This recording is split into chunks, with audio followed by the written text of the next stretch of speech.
Hi, it's Brodie McLeod here again. I'm in the lodge, Signet Q Stoke Western Supermare, and I've just had me monthly injection of medicine.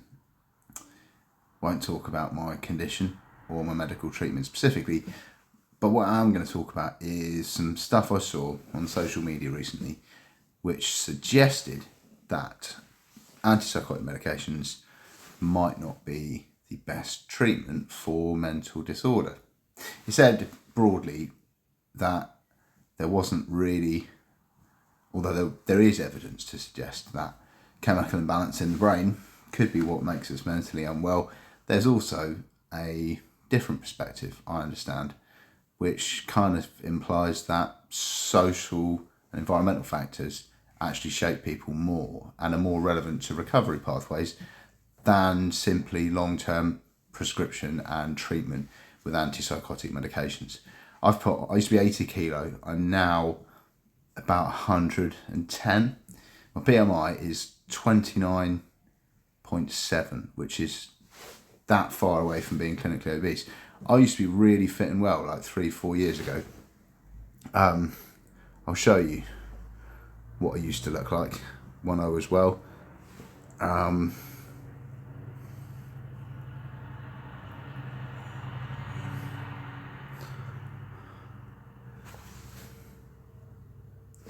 This was taken, I don't know if it knows, it might even be able to tell you, on the 18th of June 2022. As you can see, I was in great physical shape.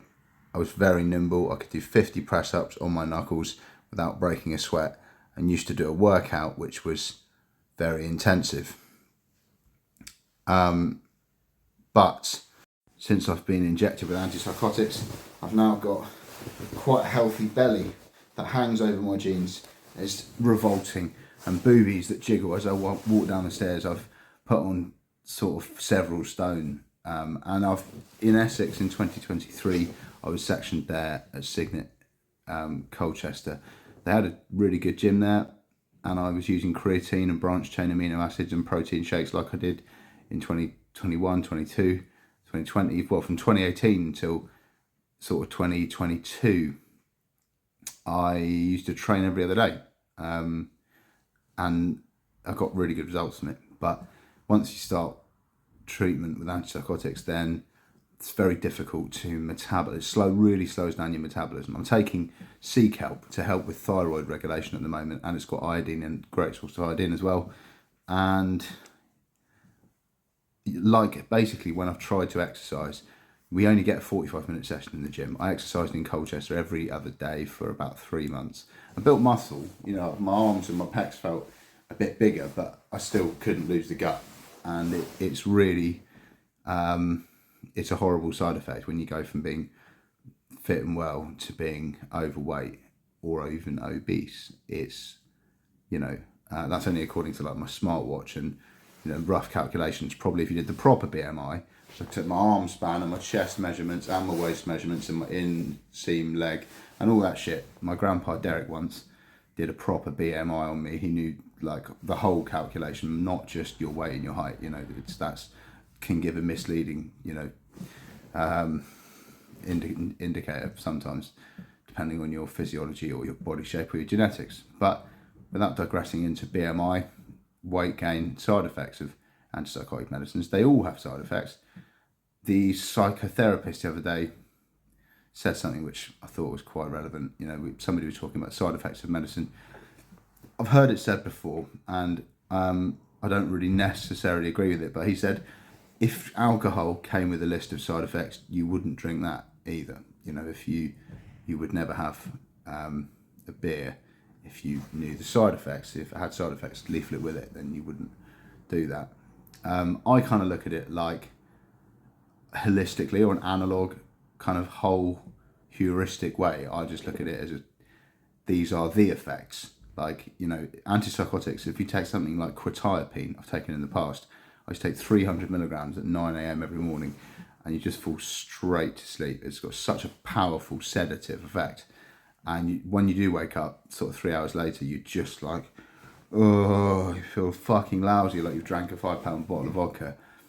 And, you know, it's kind of like a lot of them come with symptoms that this antipsychotic medicine is of heavy sedation and sort of very lethargic, unproductive, no attention span, that really make you feel lousy. And some people get put on these medicines for years on end and they don't get any better, but they just say, well, we're going to keep up the treatment because it might be, you know, the difference between you being all right in the community and relapsing, you know. And psychiatrists kind of have to cover their arse. Like, it's like if they taking somebody off medication, there's this sort of maxim they use where they say, well, if the patient says, I feel better now, I've said this in other videos and to other people, but I'll say it again, you know, if the patient says, I feel better now, you know, I don't feel, you know, unwell, I don't feel like self-harming or harming anybody else, I don't meet the criteria for a section, they say, no, it's because, and, you know, and I don't want to, you know, subsequently take the medication.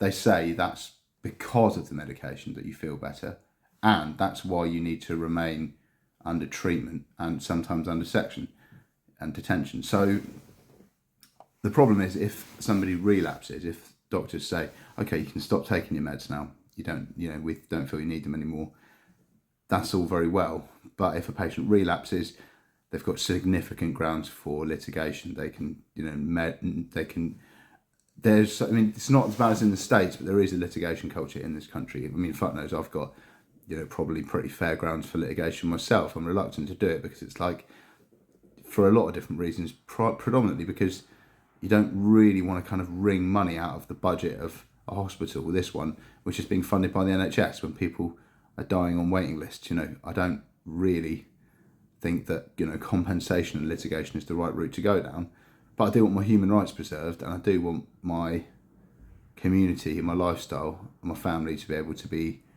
relevant in any sort of placement or property that I'm allocated. And I want people to just follow, you know, I don't expect to be treated like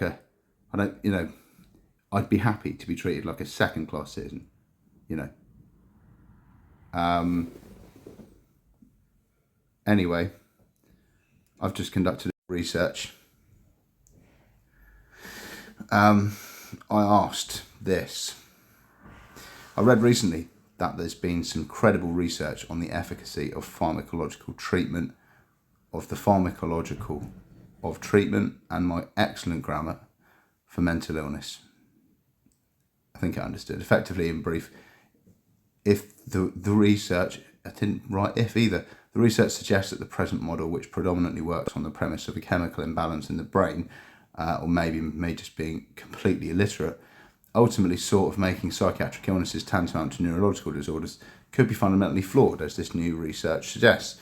Sure, there is patients who have been found to possess a chemical imbalance and an associated psychiatric disorder upon which the current model must be based. However, I'd like to know more about any emerging theories and about how pioneering science might be evolving to shape mental health treatment differently to its current manifestation, looking at socialisation and environmental factors more closely, and perhaps even placing more impetus on therapeutic treatments which don't necessitate the blanket use of antipsychotic medications. The new research is undergirded by the prevalence of so-called treatment-resistant mental illness in psychiatric patients who are prescribed extensive antipsychotic medications long-term without any tangible improvement in their health, which could be a demonstrable signifier that if addressing in every instance mental illness with neurochemical factors and antipsychotic medications then being found to have no medicinal effects, that therefore healthcare professionals are referring to an antiquated model of treatment. I'd like to know about any recent findings to support the theory of neurochemistry having less relevance in mental health treatment, and also any data or statistics on the prevalence of antipsychotic resistant psychiatric conditions, including behavioural and psychological disorders too, if these are subject to a change in understanding with respect to new findings in scientific biomedical research. It looked at like 65 websites or something, created a report, and here it is. Paradigm shift in psychiatry, deconstructing the chemical imbalance narrative and embracing an integrated future for mental health treatment. Section 1, widget out of the way.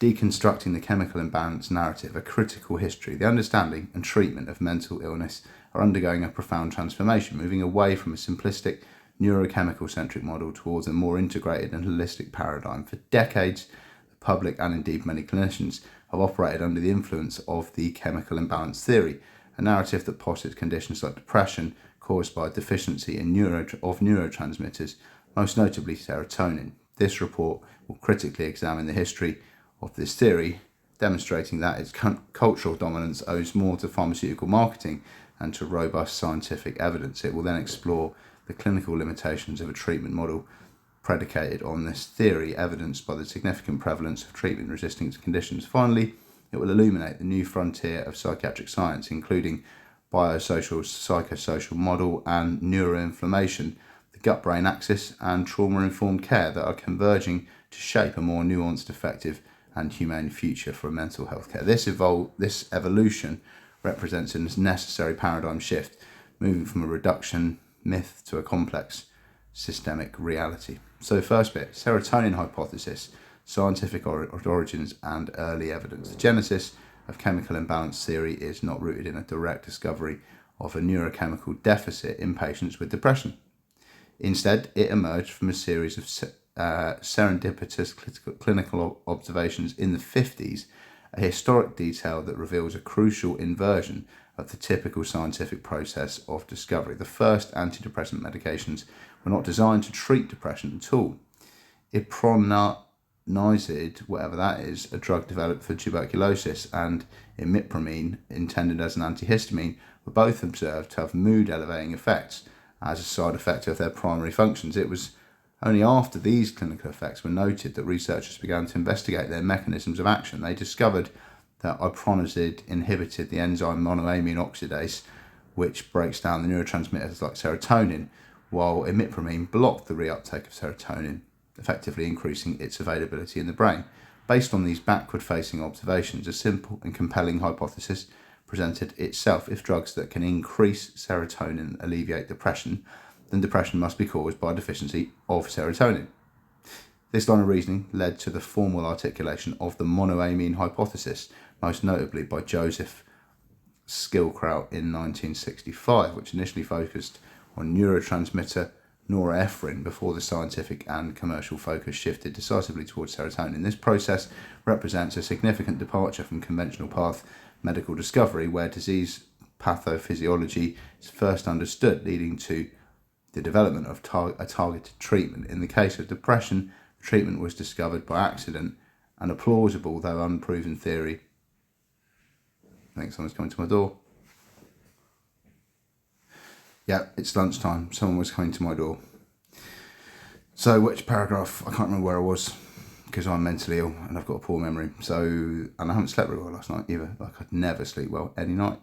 This process represents a significant departure from the conventional path of medical discovery, where a disease's pathophysiology is first understood, leading to the development of a targeted treatment. In the case of depression, the treatment was discovered by accident, and a plausible though unproven theory was subsequently reverse engineered to explain its effect. This treatment before theory origin is fundamental to understanding why the chemical imbalance narrative became so entrenched, despite a persistent lack of direct supporting evidence. From the 60s onwards, researchers embarked on decades of work attempting to validate the serotonin hypothesis. The results were consistently and conspicuously negative. A comprehensive 2022 review of decades of research summarised the consistent failures across multiple domains of investigation. Studies that directly measured levels of serotonin and its breakdown products, metabolites in blood and cerebrospinal fluid, failed to find any reliable or consistent difference between individuals diagnosed with depression and healthy controls. Research on the most commonly investigated serotonin receptor also found no significant differences, or in some cases suggested that serotonin activity was actually increased in people with depression, the direct opposite of the theory's predication. Further attempts to prove this hypothesis involved depletion studies, in which healthy volunteers were put on special diets that lowered their brain serotonin levels. If the theory were correct, this induced chemical imbalance should have caused depression. However, systemic reviews of these studies found that artificially lowering serotonin did not consistently produce depression in hundreds of healthy participants. The scientific foundation for a simple link between low serotonin depression was and remains profoundly weak. The rise of a myth, pharmaceutical marketing and public perception. Despite the lack of scientific validation, the chemical imbalance theory did not fade into obscurity. On the contrary, its prevalence in the public consciousness underwent a meteoric rise beginning in the mid-1980s. This surge in popularity wasn't driven by any new scientific breakthrough. Instead, it was perfectly synchronized with two pivotal events: the introduction of a new class of antidepressants, the selective serotonin reuptake inhibitors, SSRI, such as fluoxetine, Prozac, and regulatory changes in the United States that permitted pharmaceutical companies to market their products directly to consumers. This confluence of factors transformed the tentative serotonin hypothesis from a subject of scientific debate into a powerful and ubiquitous marketing tool. Pharmaceutical companies launched aggressive and highly successful advertising campaigns that framed depression in simple, medicalized terms. The message was clear and compelling. Depression is a disease of the brain, a chemical imbalance that can be corrected with the right medication. An advertisement for sertraline, Zoloft, for instance, explicitly stated that depression may be due to a chemical imbalance and that Zoloft works to correct this imbalance. This narrative was a marketing triumph, offering neat, tangible explanation for a complex and distressing condition and a seemingly straightforward solution in the form of a pill. The impact of this messaging was profound and pervasive. Surveys revealed that an overwhelming majority of the public, estimated 85 to 90%, came to accept the chemical imbalance theory as established fact. This belief was not confined to the general population. It was reinforced by official institutions like the American Psychiatric Association, which for years informed the public that differences in certain chemicals in the brain might contribute to symptoms of depression. The message was further disseminated by countless healthcare providers and through educational materials, solidifying its status as the dominant cultural narrative for understanding mental illness. The history is clear. Ascendancy of the chemical imbalance theory was a product of commercial need for a simple, persuasive marketing message, which ultimately shaped public and even professional understanding of a complex medical condition far more than the scientific evidence itself did.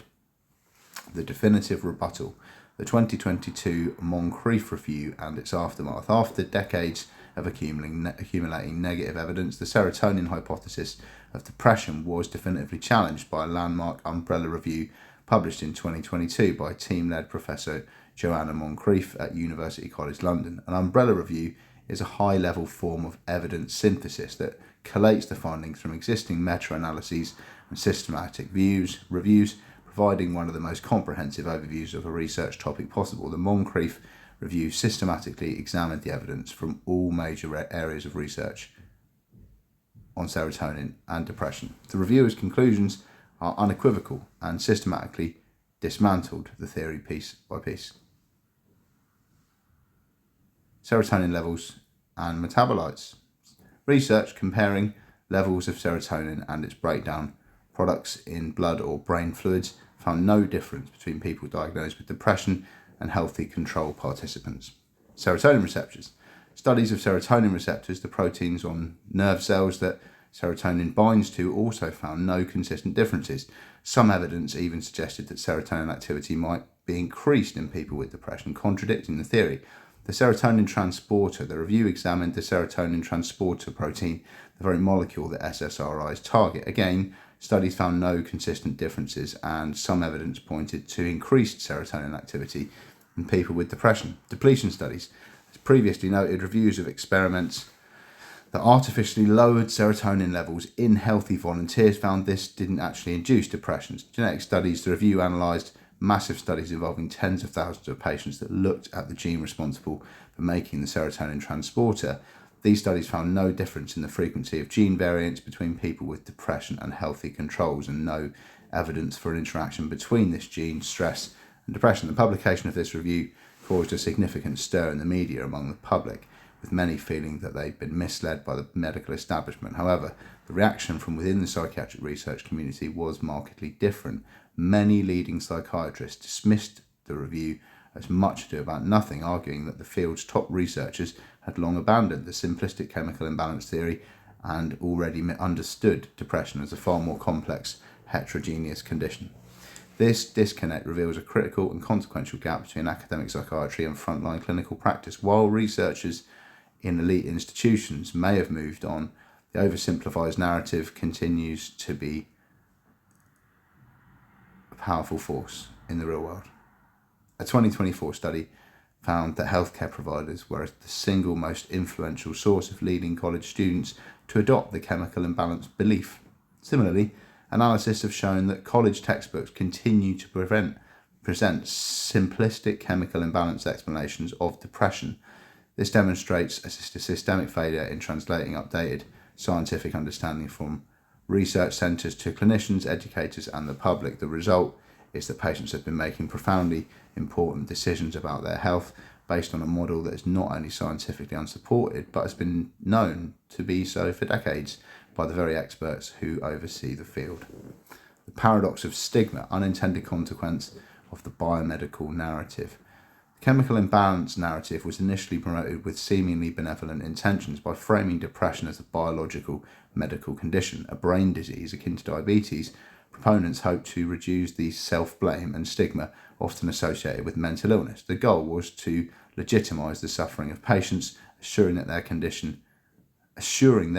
that their condition was real and not a sign of personal weakness. This medicalisation was thought to foster empathy and encourage people to seek treatment. However, a growing body of research reveals that this biomedical narrative has had paradoxical and often detrimental effects on public attitudes and patient outcomes. The attempt to destigmatise mental illness by reducing it to a biological defect appears to have backfired. Instead of fostering greater acceptance, it's been linked to a different, more insidious form of stigma.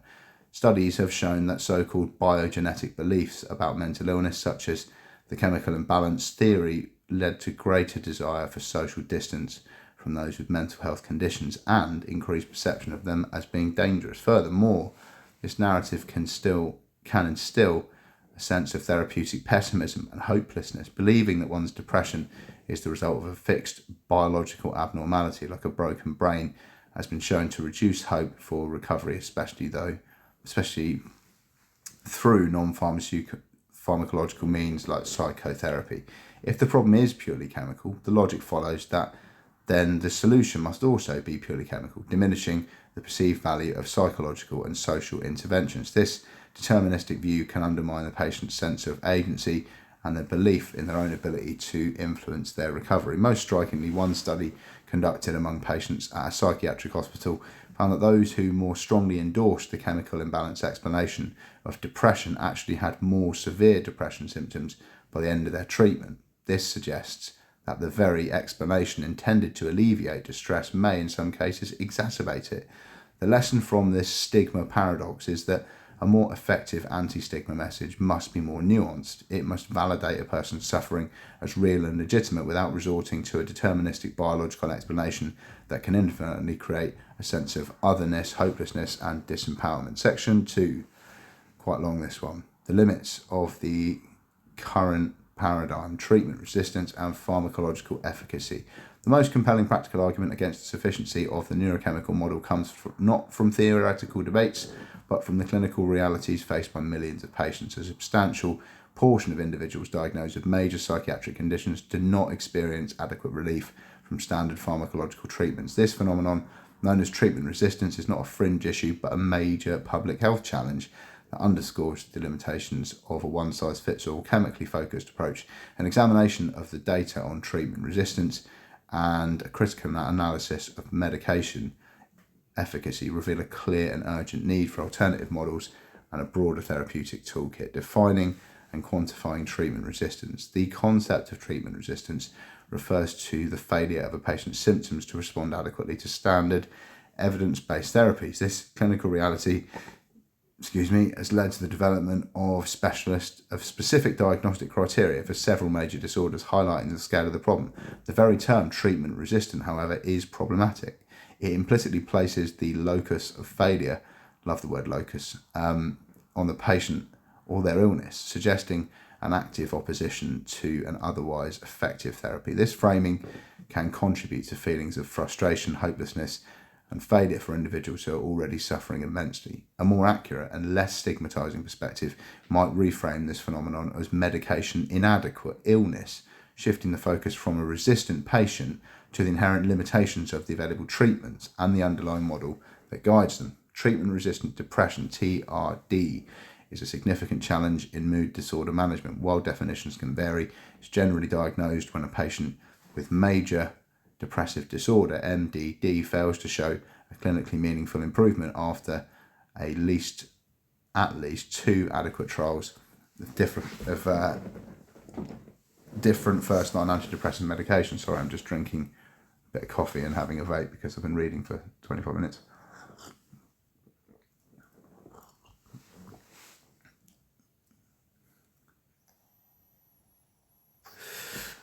An adequate trial, in quotation marks, is defined by both sufficient dosage and duration, typically lasting a minimum of 6 to 8 weeks. The prevalence of treatment-resistant depression is alarmingly high, affecting an estimated 30% of all individuals diagnosed with MDD. Other research suggests that over half of all depressed patients fail to achieve full remission of their symptoms after taking antidepressants. Clinically, individuals with treatment-resistant depression are more likely to experience more severe and longer-lasting depressive episodes, a profound loss of pleasure, anhedonia, co-occurring anxiety, and a higher risk of suicidal ideation and behaviour. Treatment-resistant schizophrenia, TRS, represents one of the most difficult challenges in the management of psychotic disorders. The prevalence of TRS is consistently estimated to be around 30% of all individuals diagnosed with schizophrenia.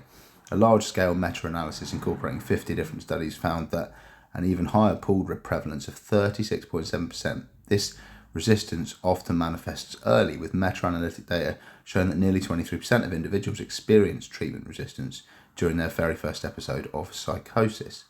The formal criteria for TRS are stringent. The persistence of positive symptoms such as delusions and hallucinations, despite adequate trials of at least 2 different non-clozapine antipsychotic medications. Each trial must be administered at an adequate dose for a minimum of 6 weeks, and the patient's adherence to the medication must be documented. The clinical trajectory for these patients is often grim, as response rates plummet with each subsequent medication trial. One study found that only 9% of patients responded to a third non-clozapine antipsychotic after the first few had failed.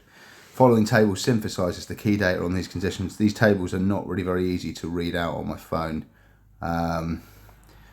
Alright, so table 1, prevalence of diagnostic criteria of treatment-resistant psychiatric conditions. So the condition, for example, treatment-resistant depression, estimated prevalence is about 30% of individuals with major depressive disorder.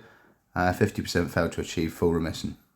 Core diagnostic criteria: failure to respond to adequate trials of different first-line antidepressants, each lasting 6 to 8 weeks at a sufficient dose. Key clinical correlates: more severe and long-lasting episodes, higher rates of anhedonia, inability to feel pleasure, co-occurring anxiety, and increased suicidal ideation and behaviour. Right, so this, and then you look at the prevalence and diagnostic criteria of treatment-resistant psychiatric conditions. First one is depression, next one is treatment-resistant schizophrenia. 30% of individuals with schizophrenia, pooled meta-analysis suggests 36.7 in first episode cohorts. Persistence of positive symptoms, delusions, hallucinations, despite adequate trials of different non-clozapine antipsychotics, each lasting 6 weeks at a sufficient dose with documented adherence. Poor prognosis with subsequent medication trials, response to a third trial, longer duration of untreated psychosis associated with specific neurobiological differences, in some cases greater grey matter reduction, atrophied brain that is. A critical look at antidepressant efficacy. The high prevalence of treatment resistance necessitates a closer, more clinical examination of antidepressant efficacy. Large-scale studies provide a nuanced picture that challenges the notion of these drugs as universally powerful agents. The most comprehensive study to date is a 2018 network meta-analysis led by Andrea Cipriani, I hope I said that right, which synthesised data from 522 double-blind, randomised, controlled trials involving a total of 116,477 participants. Quite a lot. The study's headline finding was that all 21 antidepressants tested were statistically more effective than a placebo for the acute treatment of major depression in adults. This finding was widely reported as definitive proof that antidepressants work. However, This statistical superiority must be interpreted with caution and placed in its proper clinical context. The crucial question is not just whether the drugs outperform a placebo, but by how much. Earlier, influential meta-analyses conducted by researcher Irving Kirsch provided a vital piece of this context. By gaining access to both published and unpublished clinical trial data submitted to the US Food and Drug Administration, Kirsch demonstrated that the placebo response in these trials was enormous. His analysis concluded that the placebo effect accounted for approximately 75 to 80% of the therapeutic response seen in patients taking active antidepressant medication. That sounds a bit dubious to me. Don't know. Leave me no comments, likes or subscribes. But I mean, in another dimension, leave a comment. If you are in another dimension where you watching this video want to comment, what you think about placebo invalidating medical research with 100,000 people, then let me know.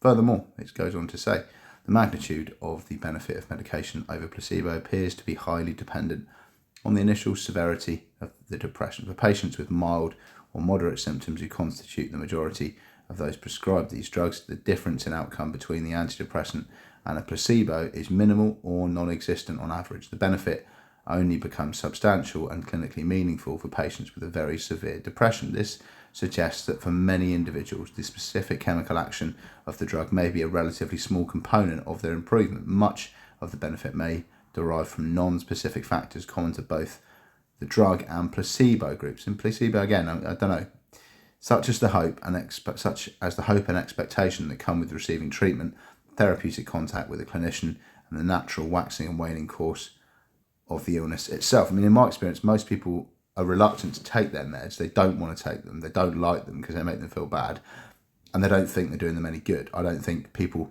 kind of joyfully trot up in psychiatric wards to the meds room. So, oh, great, I'm getting my meds. I'll be better soon. I won't feel like this anymore.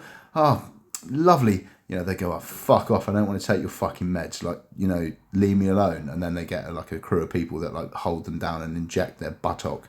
I've just had mine done, they're forcibly medicated because they resist it. It's not, and I'm not saying they might not have treatment-resistant psychosis or schizophrenia or depression, but the placebo effect, if you think something's going to work, it's like what they say about homeopathy. It's like you think it might work, so that's why you take it, and that may be what causes people to get better when using homeopathic remedies.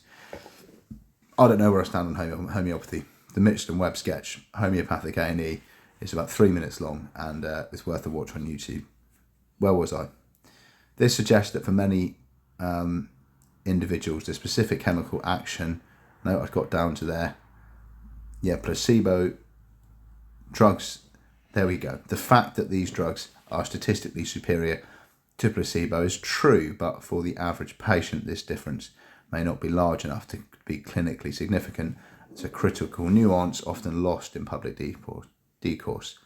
The Cipriani meta-analysis also revealed significant variability in the efficacy and acceptability of different antidepressants. Medications such as amitriptyline, escitalopram and venlafaxine were found to be among the most effective, while fluoxetine, Prozac, fluoxamine and trazodone were among the least effective. This variability further complicates a simple neurochemical narrative, as it is not immediately clear why drugs that supposedly share a common mechanism of action, for example boosting serotonin, should have such different efficacy profiles.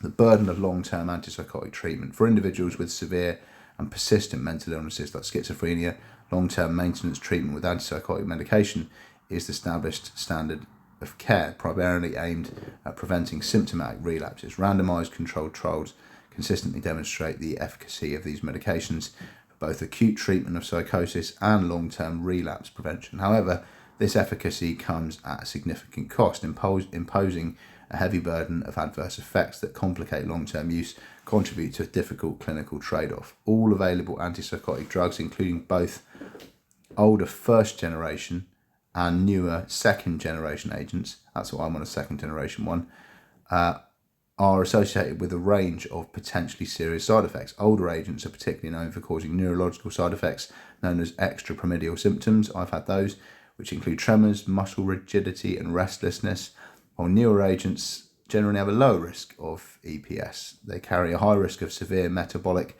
and cardiovascular problems. I've got high blood pressure, which they were prescribing me statins for, and a very slow metabolism, which has made me a very fat man. Significant weight gain, it goes on to say, is a common side effect which can lead to the development of metabolic syndrome, type 2 diabetes, and also cardiovascular disease. A large systemic review found that olanzapine, I was on that for a long time, in particular, was associated with significantly more weight gain than several other agents. These physical health consequences are not minor. They contribute directly to the fact that individuals with schizophrenia have a significantly higher mortality rate and a shorter lifespan than the general population. This heavy burden of side effects is a primary driver of another major challenge in long-term treatment: poor patient adherence. Many individuals stop taking their medication due to the intolerable side effects, a lack of insight into their own illness, or for other factors or reasons. This non-adherence is the leading cause of psychotic relapse and rehospitalisation, creating a vicious cycle of illness and treatment disruption. To combat this, long-acting injectable LAI formulations of antipsychotics have been developed, which can be administered every few weeks or months. That's what I've been on for the last couple of years. While these promise to improve adherence, the evidence that they lead to superior clinical outcomes compared to oral medications is actually inconsistent. Adding to these concerns is a growing body of neuroimaging evidence suggesting that long-term use of antipsychotics may be associated with a reduction in brain volume. While the clinical significance of this finding is still being debated, it raises troubling questions about the potential for neurotoxicity with prolonged treatment. I mean, you can tell how I fuck up my reading. You know, I'm quite articulate. I've got a good vocabulary and quite a high IQ, modest as well. But yeah, I think I have noticed kind of neurotoxic symptoms with just sort of decreased cognitive awareness and dopamine and serotonin. Dopamine reuptake, stops you being able to concentrate on stuff and makes your mind wander and digress and forget what you're saying halfway through a sentence and stuff like that. This creates a profound clinical and ethical dilemma. The very treatment designed to manage the symptoms of a severe mental illness also contributes significantly to severe physical illness, reduced lifespan, and potentially adverse structural changes in the brain.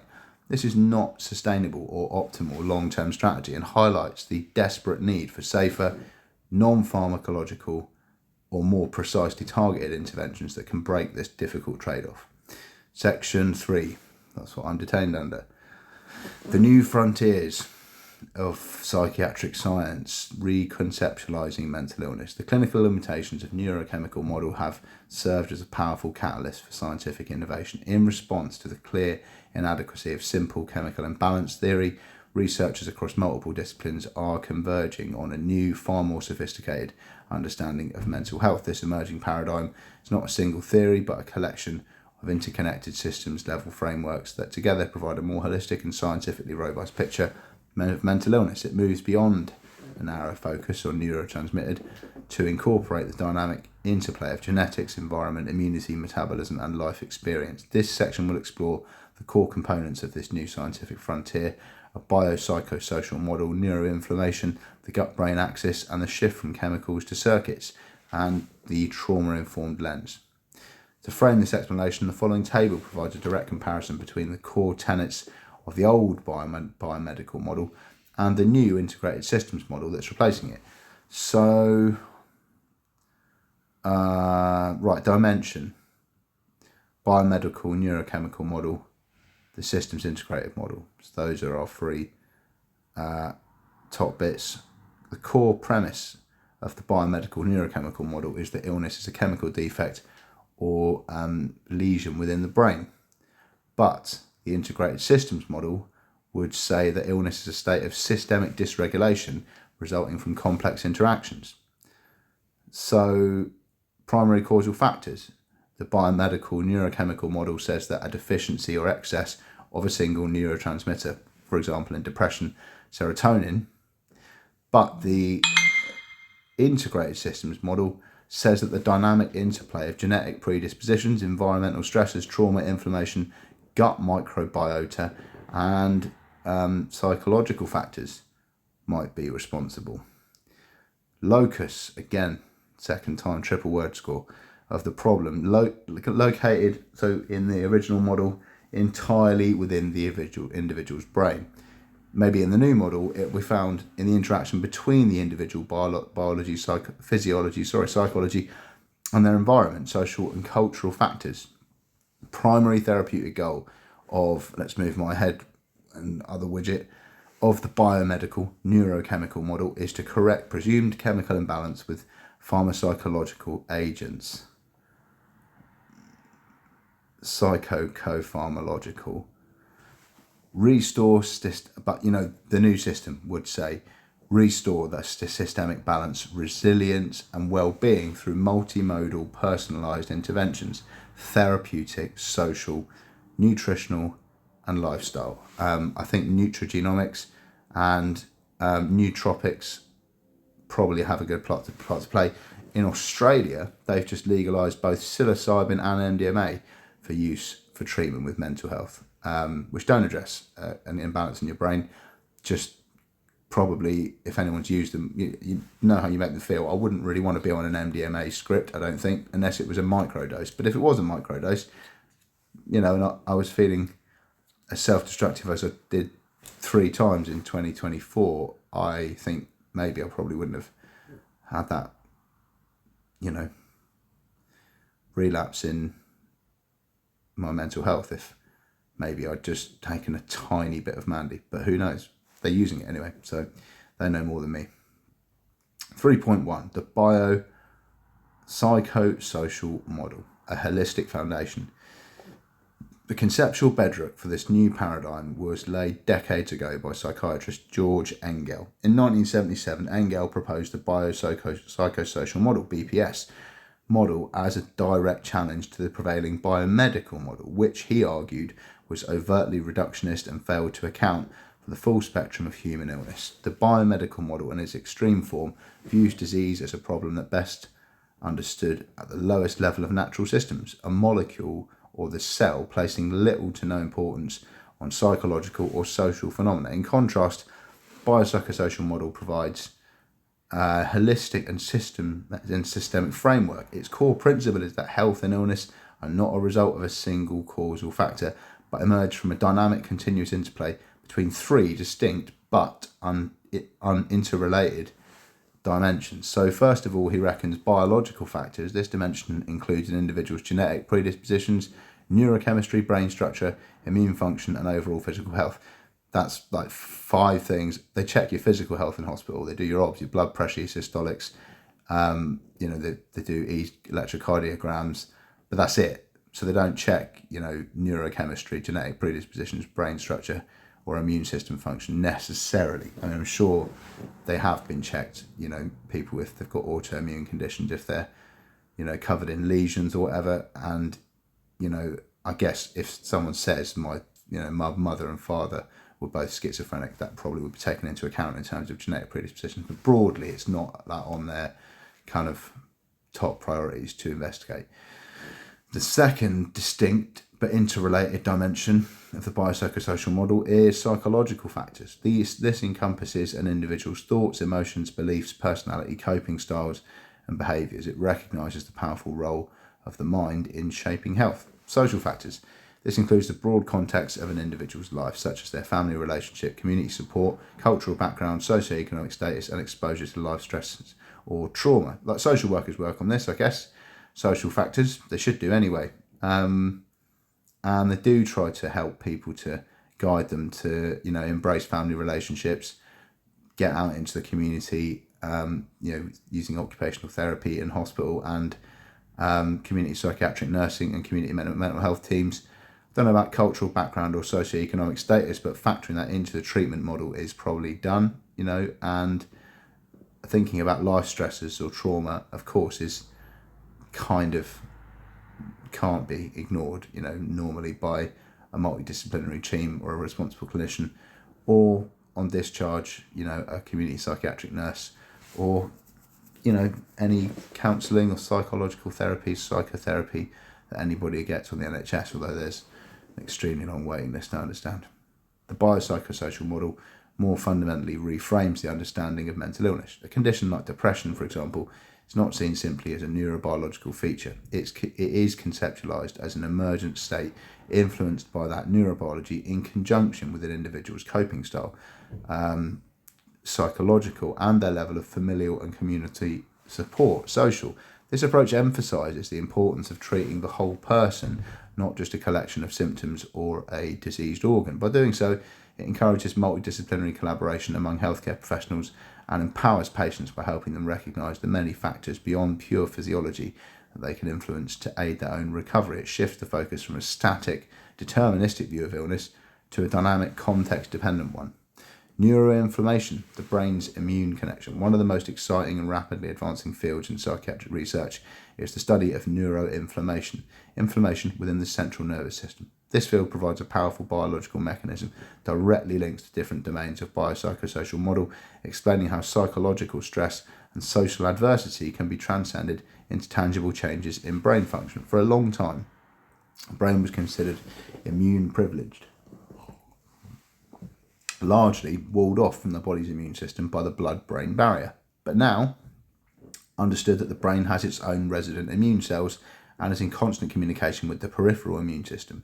The key cellular players in neuroinflammation include microglia. These are the brain's primary immune cells acting as resident macrophages. They constantly survey the neural environment, creating debris and playing a crucial role in brain development and maintenance.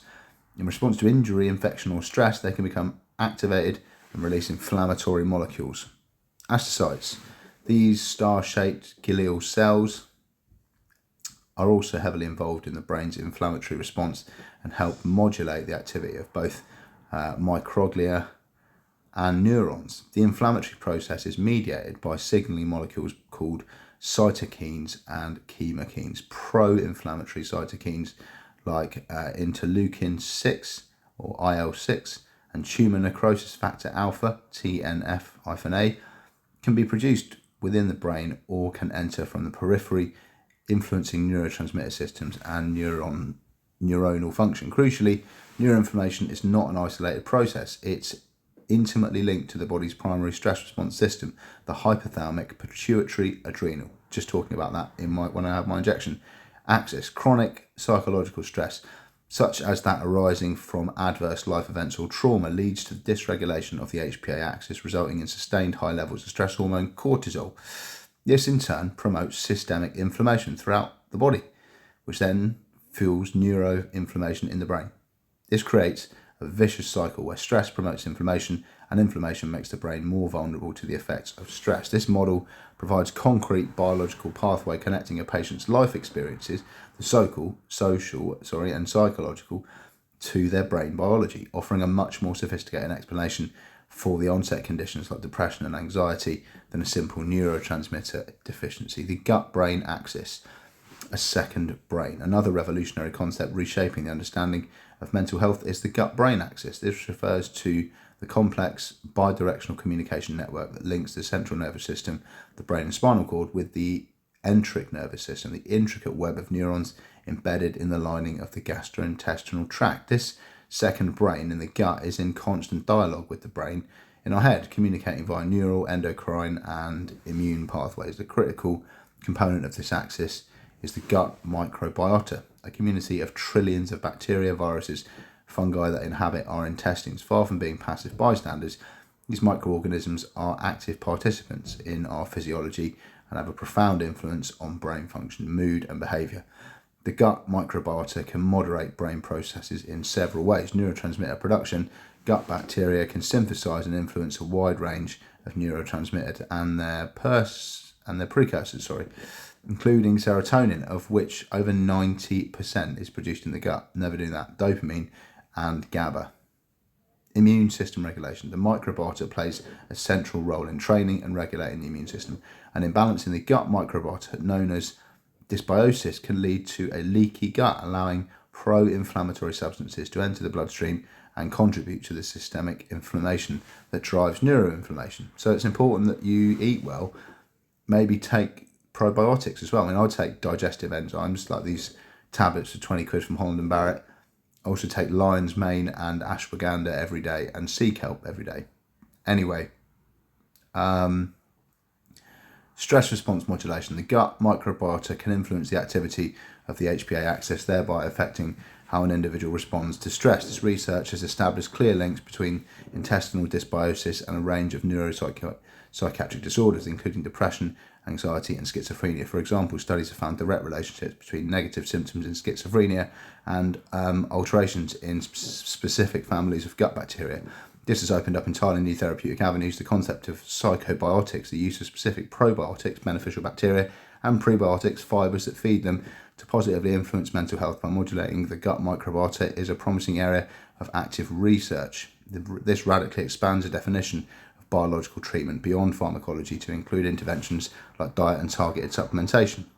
From chemical to circuits, a new neurological focus. Concurrent with the rise of these systemic models, the field of neuroscience itself has been undergoing a fundamental conceptual shift. The old model, which viewed the brain as a chemical soup, where mental illness was caused by an imbalance in the overall concentration of neurotransmitters, is being replaced by a more sophisticated circuit-based model. In this new understanding, psychiatric illnesses are not seen as a simple excess or deficiency of a single chemical. Instead, they're increasingly conceptualized as disorders of communication and connectivity between large-scale brain networks. The brain is organized into distinct but interconnected circuits that are responsible for different functions, such as emotion regulation, cognitive control, and processing rewards. In conditions like depression or schizophrenia, the symptoms are thought to arise from dysfunctional activity, either hyperactivity or hypoactivity in specific nodes of these circuits, or from faulty communication, disconnectivity between them. A shift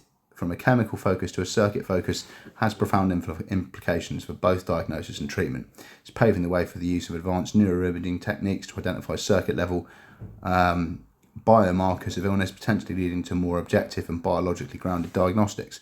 More importantly, it provides a clear rationale for the development of treatments that can directly modulate the activity of these disordered circuits. Brain stimulation techniques such as transcranial magnetic stimulation, low-intensity focused ultrasound, and deep brain stimulation are no longer seen as blunt instruments, but tools that can be used to precisely target and retune these specific neural circuits implicated in a patient's illness.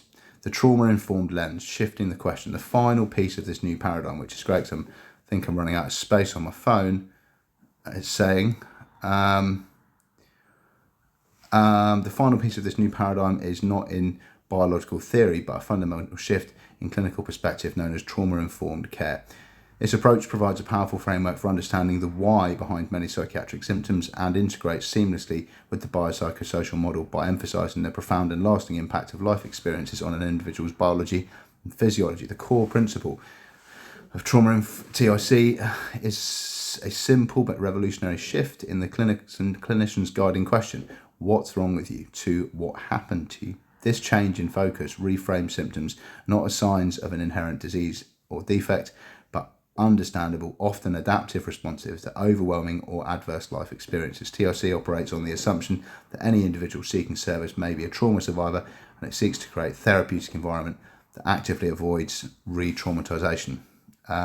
Substance Abuse and Mental Health Services Administration outlines the approach using the 4 R's: realise the widespread impact of trauma and understand the potential paths for recovery, recognise the signs and symptoms of trauma in clients, families and staff, respond by fully integrating knowledge about trauma into all policies, procedures and practice, and resist re-traumatisation of clients and staff. TIC is not a specific type of therapy, but an overarching framework that should guide all clinical interactions. It's built on 6 key principles: safety, trustworthiness and transparency, peer support, collaboration, mutuality, empowerment and choice, consideration of cultural, historical and gender issues. This approach provides a compelling explanation for how early life adversity can become biologically embedded, leading to long-term mental health challenges by dysregulating the very systems, the HPA axis, the immune system, the gut-brain axis and the neural circuits that are now understood to be central to psychiatric illness.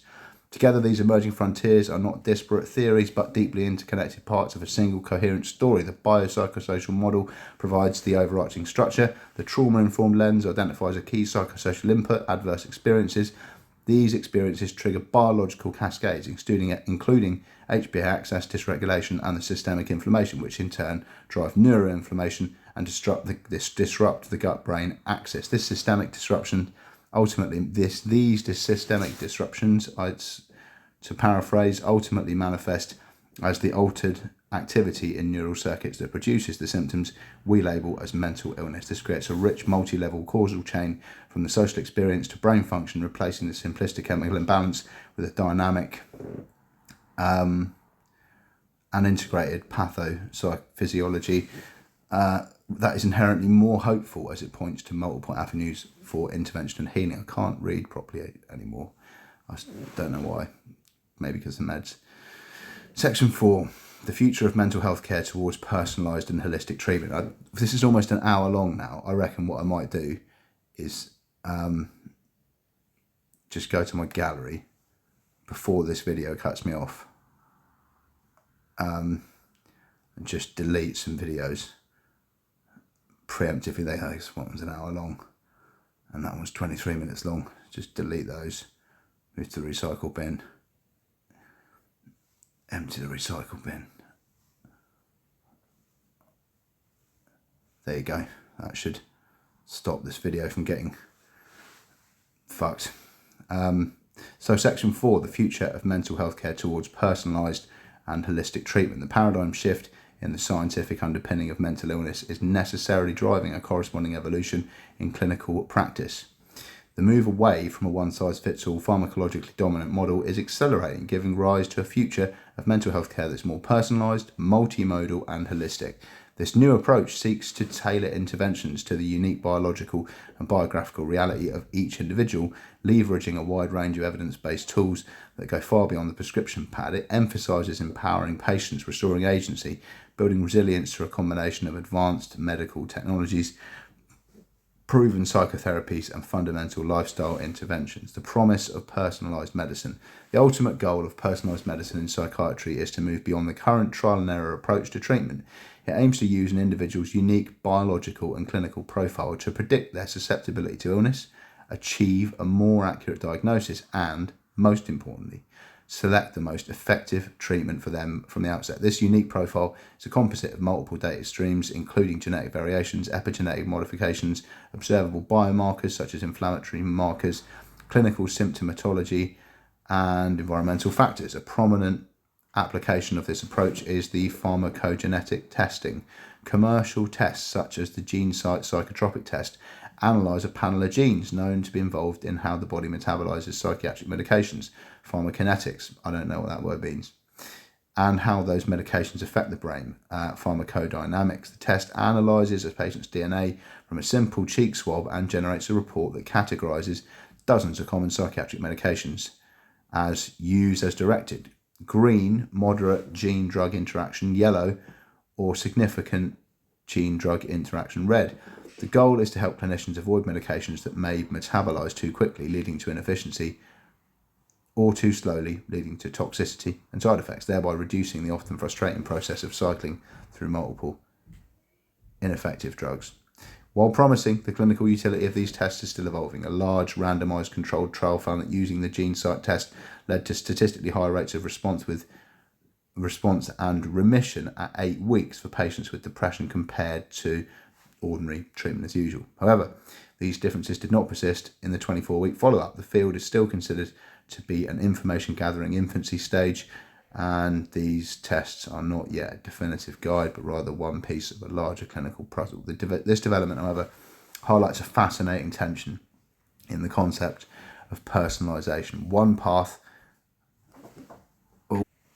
Someone doing my obs, didn't want to catch them in the video. It's great that they've got creaky floorboards, so I can hear them sort of creeping up the corridor to my door in time to pause it, so I don't capture staff on the video.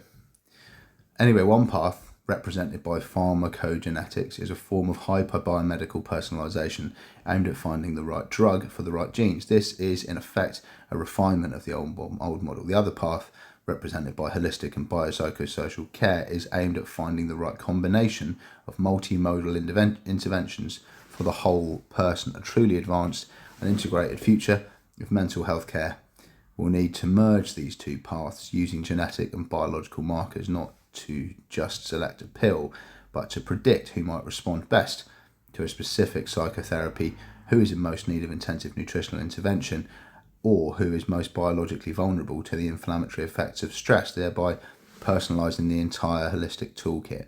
Evidence-based psychotherapies beyond medication. Central to a modern integrated approach to mental health is the robust use of evidence-based psychotherapies or talk therapies. These are not merely supportive conversations, but structured, scientifically validated interventions that teach individuals concrete skills to manage their thoughts, emotions, and behaviours. For many conditions, particularly those of mild to moderate severity, these therapies are as effective as medication and have added benefit of providing lasting skills that reduce the risk of relapse. Several key modalities from the cornerstone of non-pharmacological treatment are CBT, cognitive behavioural therapy. You've probably heard of that. It's one of the most extensively researched and widely used forms of psychotherapy. It's highly effective for depression, anxiety disorders, and PTSD. The core principle CBT is that these psychological distresses often caused and maintained by negative or distorted patterns of thinking and maladaptive behaviours. Therapy works by helping individuals to identify these patterns, challenge their validity, and replace them with more realistic thoughts and constructive behaviours, thereby breaking the cycle of negative thinking and improving mood. Dialectical behavioural therapy. My psychologist mentioned that the other day. Originally developed to treat borderline personality disorder, DBT is now used for a range of conditions involving severe emotional dysregulation. It combines principles of CBT with concepts of mindfulness and acceptance. Treatment typically involves a combination of individual therapy and group skills training, where patients learn concrete skills in 4 key areas: mindfulness, distress tolerance, emotional regulation, and interpersonal effectiveness. Eye movement desensitization and reprocessing. That's really a weird therapy. I don't think I can remember having, but EMDR is a specialised and highly effective therapy designed specifically for processing traumatic memories or a core component of PTSD. The therapy involves having the client recall distressing images or memories whilst engaging in bilateral stimulation, such as tracking the therapist's finger moving back and forth. This process appears to facilitate the brain's natural formation processing system, allowing traumatic memories to be digested and stored in a way that's no longer psychologically disruptive. Very weird type of therapy, that. Neuromodulation and brain stimulation, section 4.3. Aligning with the modern circuit-based understanding of mental illness, a new class of interventions has emerged that uses technology to directly modulate brain activity. These neuromodulation techniques offer powerful, non-invasive options, particularly for individuals who've not responded to traditional treatments. Repetitive transcranial magnetic stimulation. Haven't ever had that. Well, I've had ECT, electroconvulsive therapy, but I don't know about this one, RTMS. This is an FDA, that's the Food and Drug Administration in US of A, America, approved non-invasive treatment for major depression. The procedure involves placing an electromagnetic coil on the patient's scalp over a specific area of the brain, typically the dorsolateral prefrontal cortex, which is often underactive in depression. The coil generates brief, powerful magnetic pulses that pass painlessly through the skull and induce small electrical currents in the targeted brain region, stimulating the nerve cells and restoring more normal patterns of circuit activity. Typical course of treatment involves daily sessions for a few weeks, 4 to 6 weeks. Electroconvulsive therapy. This is how they wipe my brain. Electroconvulsive therapy, while often misunderstood and stigmatized due to its historical portrayal, modern ECT is a safe and highly effective medical procedure reserved for severe treatment-resistant mental health conditions. It's particularly effective for severe depression with psychotic features or acute suicidality, where a rapid response is needed. The procedure is performed under general anesthesia and involves applying a controlled electrical current to the brain to induce a brief generalized seizure. While the precise mechanism is still not fully understood, ECT is thought to produce widespread changes in neurochemistry and circuit function, leading to rapid and often dramatic improvements in mood. Also makes you have severe memory loss, one of the side effects, I believe. Quote me if I'm wrong, leave a quote in the comments, an invisible quote that you didn't write because you didn't ever watch the video. 4.4. The holistic and lifestyle toolkit, a truly comprehensive approach to mental health, extends beyond the clinic to encompass the whole person and their daily life. A holistic approach considers an individual's physical, emotional, social, and even spiritual well-being, focusing on promoting overall wellness rather than just suppressing illness. This involved leveraging a toolkit of evidence-based lifestyle interventions that can have profound impact on mental health. Nutritional interventions. The recognition of the gut-brain axis and neuroinflammation has elevated nutrition from a wellness consideration to a core component of mental health care. A diet rich in anti-inflammatory foods, such as omega-3 fatty acids, antioxidants, and essential vitamins and minerals, can improve neurotransmitter function and support overall brain health. Conversely, limiting pro-inflammatory processed foods and sugars is also beneficial. Exercise therapy. Regular physical activity is one of the most potent and accessible non-pharmacological treatments available. Exercise has been shown to be as effective as antidepressants for some forms of depression. It works through multiple mechanisms, including the release of endorphins, the boosting of key neurotransmitters, serotonin and dopamine, the reduction in inflammation, and the stimulation of new neuron growth in the brain. Mindfulness and meditation practices derive from ancient contemplative traditions such as mindfulness-based stress reduction are now evidence-based interventions for stress and anxiety and depression. Mindfulness involves training the mind to pay attention to the present moment in a non-judgmental way. This practice strengthens emotional regulation, lowers levels of stress hormones like cortisol, and can physically change the structure and function of brain regions involved in attention and emotional control. Social connection. Humans are fundamentally social creatures, and isolation is a powerful driver of depression and anxiety. I know a lot about that. Building and maintaining strong, supportive social connections is a critical component of mental health. Healthy relationships provide emotional support, reduce feelings of loneliness, and foster a sense of belonging and purpose, all of which are protective against mental illness. A unifying theme across these diverse non-pharmacological and holistic interventions is the restoration of patient agency. Unlike a passive pharmacological model where a patient is simply a recipient of a chemical intervention, these approaches, just listening for the corridor, require active participation, skill building, and conscious lifestyle changes. CBT requires completing homework. DBT involves practicing new skills.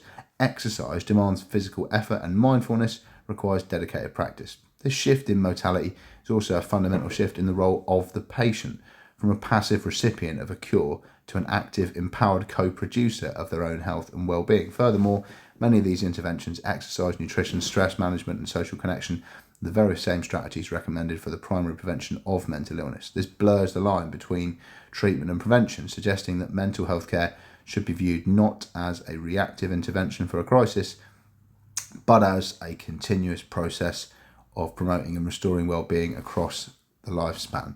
Section 5, Synthesis and Recommendations, Navigating the Paradigm Shift.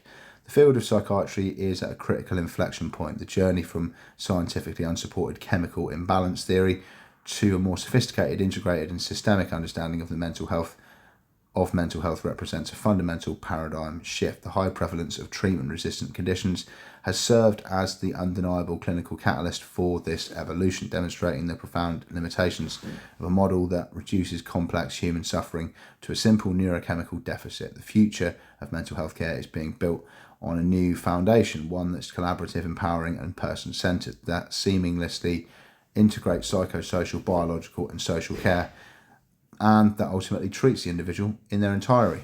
5.1 Summary: From simple myth to complex reality. This report has traced the arc of this paradigm shift. It began deconstructing the chemical imbalance narrative, revealing its origins not in definitive scientific discovery, but in serendipitous observation and strategic pharmaceutical marketing. While intended to reduce stigma, this oversimplified myth had the paradoxical effect of fostering therapeutic pessimism and deterministic view of mental illness. The clinical failure of this model is evident in roughly 1/3 of patients with depression and schizophrenia who do not respond to standard pharmacological treatments. In its place, a new, more complex reality is emerging from the convergence of multiple scientific frontiers. The biopsychosocial model provides a holistic framework which is now being populated with specific biological mechanisms. Neuroinflammation and the gut-brain axis provide tangible pathways through which life experiences, stress, and diet are transduced into the biology of the brain. The focus in neuroscience has shifted from chemical soup to disordered circuits, opening the door for targeted neuromodulation. Finally, the trauma-informed lens that reframes symptoms as adaptive responses to adversity, demanding a more compassionate and context-aware clinical approach. This new paradigm is driving the future of treatment towards personalised multimodal interventions that prioritise patient agency and holistic well-being. Recommendations for patients and caregivers. Navigating this changing landscape requires a new approach for individuals seeking care and for those who support them. Adopt a toolkit mindset. Move away from the search for a single magic bullet cure. Instead, work with clinicians to build a personalised toolkit for well-being that may include a combination of psychotherapy, lifestyle changes, nutritional strategies, mindfulness practices, and, when appropriate, medication. Ask more nuanced questions. Become an empowered and informed consumer of healthcare. Ask clinicians that go beyond the prescription pad. What is the evidence for this medication for someone with my specific symptoms and history? What are the full long-term risks and benefits? What evidence-based psychotherapies and lifestyle interventions could complement or serve as an alternative to this medication? How might my stress, diet, or sleep be contributing to how I feel? Become an active partner. Mental health recovery is an active process. Take an active role by tracking symptoms, moods, and responses to various interventions. This information is invaluable for collaborating with your treatment team to refine and personalise your care plan over time. I got my care plan the other day, but the writing's so microscopic that I can't scan it in on my phone. I don't think you'd be able to read it, which is, I'm sure, not intentional. Implications for clinical practice. 5.3 and 1 hour and God knows how long into the video. Thanks for watching if you're still with me. Implications for clinical practice.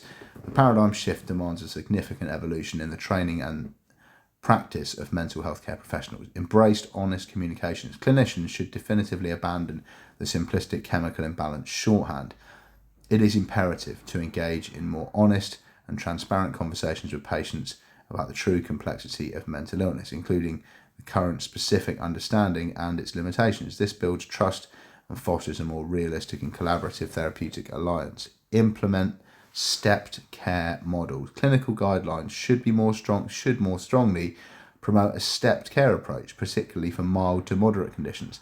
Evidence-based psychotherapies and structured lifestyle interventions should be considered robust first-line options, with pharmacology reserved for more severe cases for patient preference or for those who do not respond to initial non-pharmacological approaches. Broaden the clinical repertoire. Medical and clinical training programs must expand beyond a narrow focus on psychopharmacologies. Curricula should be updated to provide comprehensive training in the principles of the biopsychosocial model, trauma-informed care, and the clinical application of nutritional, exercise, and mindfulness-based psychiatry to equip the next generation of clinicians with a truly integrated and multimodal therapeutic repertoire. They do have a gym here. They do mindfulness here. The food is not always great, but sometimes very healthy and good. They did a quinoa salad at one point. I don't think you get quinoa on the NHS. It is pretty good, the food. Sometimes they make these kind of mystery meat kebab things. I don't eat them, but handmade sausages and stuff. It varies. It really varies. 5.4a, roadmap for future research. To continue advancing the field, researchers must reflect on the new integrated paradigm. Investigate systems interactions. The next wave of research should focus on understanding the complex interactions between the systems. For example, prospective studies are needed to track how specific types of early life trauma impact the gut microbiome over time and how those changes correlate with neuroinflammatory markers and the subsequent risk of developing depression. Test integrated interventions. There's a critical need for large-scale randomized controlled trials that compare integrated multimodal treatment packages, things like psychotherapy and nutritional counselling and exercise program, against standard pharmacological care, especially for treatment-resistant populations. Develop multimodal biomarkers. The ultimate goal of personalised medicine will be achieved through the development of multimodal biomarkers. Future research should aim to combine genetic data, inflammatory markers from blood tests, neuroimaging of circuit function, and microbiome analysis to create comprehensive profiles that can predict an individual's risk and, more importantly, their likely response to a wide range of both pharmacological and non-pharmacological interventions. Concluding vision: a new era of mental health care. The era of viewing mental illness through the narrow lens of a chemical imbalance is drawing to a close. In its place, a more scientifically rigorous, clinically effective, and fundamentally more hopeful version of mental health care is emerging.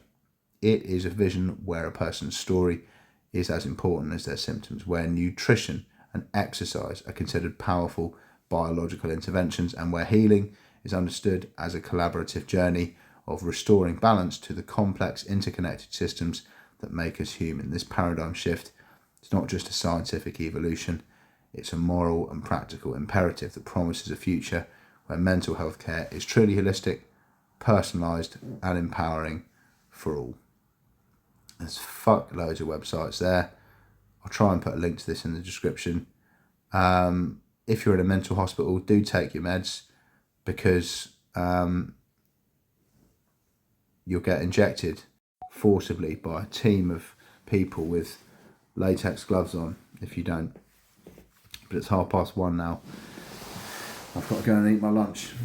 But it is interesting the way that, basically pharmaceutical companies advertising is the thing that shapes. Now, my God, I'm sweating. Just got out of the shower. It's not great ventilation in this room. I've got my window shut and a nice sweaty shirt on. Lovely one. Anyway, take your meds, because you get injected if you don't. But, think about it, research it, and have a look at some of that. I'll try and put a link into the YouTube description. If you've been watching this for an hour and 16 minutes, I hope, if you've got any mental illnesses or behavioural sort of disorders or psychological factors that you think require treatment, I hope you found this to be informative. I certainly found the research paper when I read it quite informative and interesting. And, they've got to eat well, take exercise, practice mindfulness, and maybe, if you speak to your doctor, don't take antidepressants or antipsychotics, because you might not need to. But if they tell you to in the hospital, then do, because otherwise they get the syringe out. I've got little red spots on my face from where I had a shave today. That's pretty gross. Anyway, time for Sunday lunch. Happy Sunday, everybody. Sorry for waffling for so long. I love you all, and have a great week ahead.